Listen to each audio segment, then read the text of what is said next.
They RTV app వార్తల్ని క్షణాల్లో చదివే అవకాశం ఉంటుంది. ఒక న్యూస్ పేపర్, ఒక టెలివిజన్ ఛానల్ మీ చేతుల్లో ఎప్పుడూ ఉంటాయి. అందరూ ఖండించారు.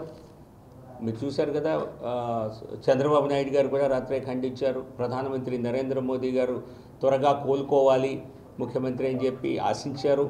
సో దీనిపైన ఇటువంటి రాజకీయం, ఇది ఖచ్చితంగా ఇటువంటి సంఘటనల వలన ప్రజాస్వామ్యంలో ఇబ్బందులు తలెత్తుతాయి. అందరూ స్వచ్ఛందంగా ప్రచారం చేసుకోవటంలో ఇటువంటి సంఘటనలు ఒక ప్రతిఘాతంగా తయారయ్యే అవకాశం ఉంది.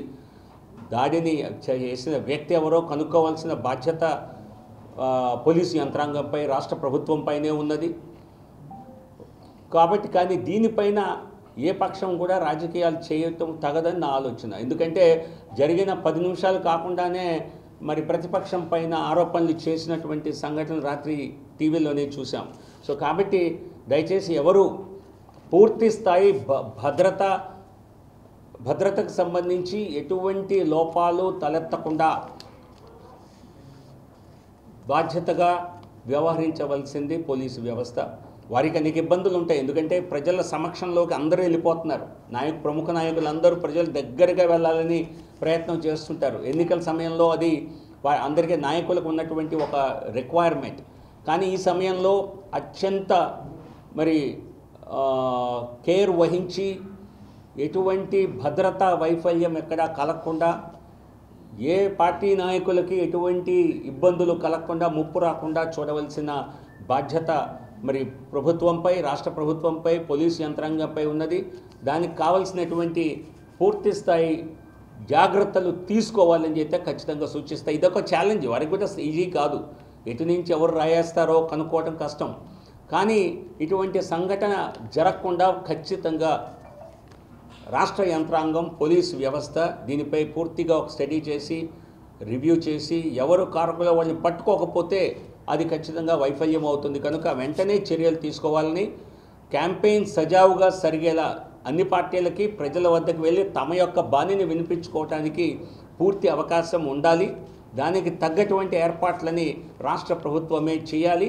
దీన్ని సరైనటువంటి పర్యవేక్షణ ఎలక్షన్ కమిషన్ కూడా చేయాలి అని చెప్పి ఆశిస్తాను.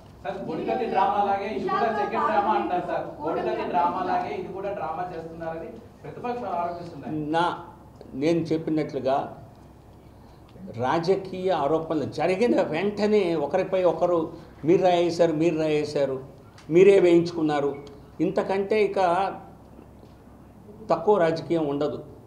సో అసలు ఎటువంటి వాస్తవాలు తెలియకుండా ఒకరిపై ఒకరు రాజకీయ ఆరోపణలు దయచేసి అక్కడితో ఆపేసి ఇటువంటి సంఘటన పునరావృతం కాకుండా పూర్తి స్థాయి జాగ్రత్తలు తీసుకోవాలని చెప్పి నేను తప్పనిసరిగా కోరుతాను.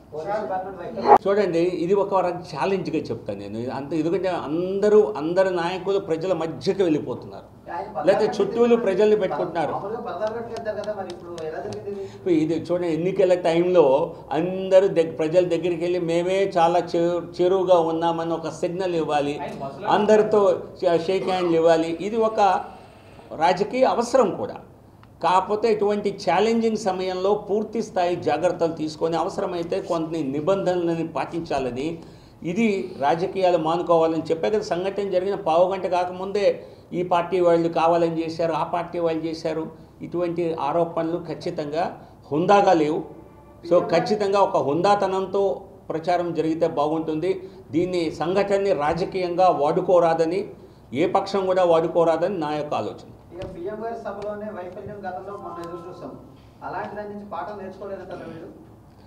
అది దానికి కారకులు ఎవరు అన్నది ఖచ్చితంగా ప్రధానమంత్రి వారి సమావేశంలో నాకు తెలిసి గత 10 సంవత్సరాల్లో అటువంటి సంఘటన ఎక్కడ జరగల. యాక్చువల్గా చెప్పాలంటే ఎక్కడైతే ఈ స్పీకర్స్ అవి పెట్టారో దాన్ని డీ జోనో ఏదో పర్టికులర్గా దాన్ని అంటారు, అక్కడ ఎవరు వెళ్లకుండా చూడాలి. కానీ అక్కడికి గుంపులుగా వెళ్ళిపోయారు. రిపీటెడ్గా వారి స్పీచ్కి ఆటంకం కలిగింది. సో ఇది ఖచ్చితంగా కావాలని కొంతమంది చేశారన్న అనుమానాలు ఉన్నాయి. కానీ అనుమానాలు నివృత్తి చేసుకునేటువంటి అవకాశం లేదు. కాబట్టి భవిష్యత్తులో ఇటువంటి పరిస్థితి తలెత్తకుండా ఉండాలంటే పూర్తి స్థాయి ఒక రివ్యూ, సెక్యూరిటీ రివ్యూ కూడా చేయాల్సిన అవసరం ఉన్నది. ఇండిపెండెంట్గా ఎలక్షన్ కమిషన్ ఆఫ్ ఇండియా ఆధ్వర్యంలో అటువంటి రివ్యూ జరిగితే ఇటువంటి ఆ సంఘటన కానీ ఈ సంఘటన కానీ పునరావృతం కాకుండా ఉంటాయి. లేకపోతే భయంగా ఉండాల్సిందే ఎన్నికల సమయంలో అంతా కూడా. ఏం జరుగుతుందో, ఏం జరిగితే ఒక పక్క భౌతికంగా ఏం జరుగుతుంది, మరో పక్క దాని రాజకీయ దాని యొక్క ఇంపాక్ట్ ఏ రకంగా ఉంటుంది అన్న భయంలో రాజకీయ నాయకులు జీవించాల్సిందే. సో కాబట్టి ఈసీఐ ఆధ్వర్యంలో ఇటువంటి సెక్యూరిటీ ఆడిట్ ఒకటి నిర్వహించి అందరికీ తగు సూచనలు చేయాలని, పోలీసు యంత్రాంగాన్ని ఇంకా పటిష్టం చేయాలని అయితే తప్పనిసరిగా చెప్పొచ్చు. మరిన్ని వీడియోస్ కోసం ఛానల్ ని సబ్స్క్రైబ్ చేయండి, లేటెస్ట్ అప్డేట్స్ కోసం వాట్సాప్ ఛానల్ ని ఫాలో చేయండి అండ్ లింక్ డిస్క్రిప్షన్ లో ఉంది.